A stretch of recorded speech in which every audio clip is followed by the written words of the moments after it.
My sisters and brothers, I greet you all with the love and peace of the Lord. I invite you to meditate together with me on the holy word of God of 1st April 2022. The focus of our reflection. There is always so much opposition to good and persecution of the good people. The reason is quite simple. In their lack of wisdom, they are led astray. In their wickedness, they are blinded. The hostile spirit between Jesus and the Jews is keeping mounting.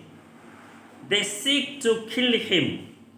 Once again, Jesus in the Gospel and wisdom in the first reading clarify to us the real reasons for this mounting antagonism. In Jesus' own words, it is because they know neither the Father nor his Son. They do not know the Father, the true God who sent his only Son. Neither they know the Son who came only from the Father and not of his own accord.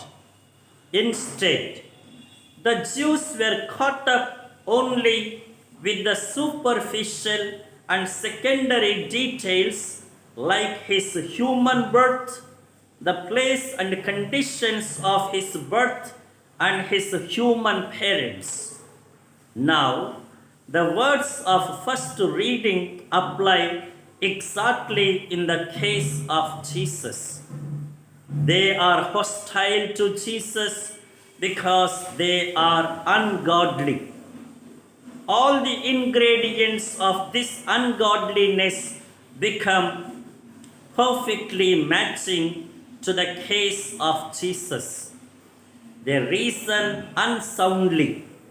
They think he is inconvenient to them as he opposes their actions.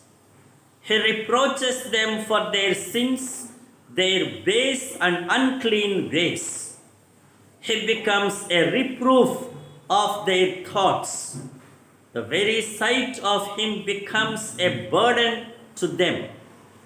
Further, his ways are strange and his life is unlike that of others. He professes to have knowledge of God and boasts that God is his Father, and he calls himself a child of the Lord.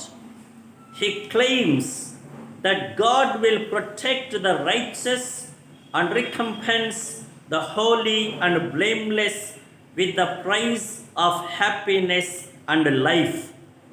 Therefore, they want to test and see whether his words are true.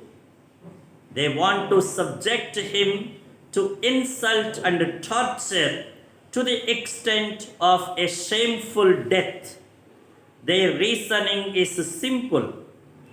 If he is truly righteous and God's Son, he will be protected and delivered from the hands of his adversaries.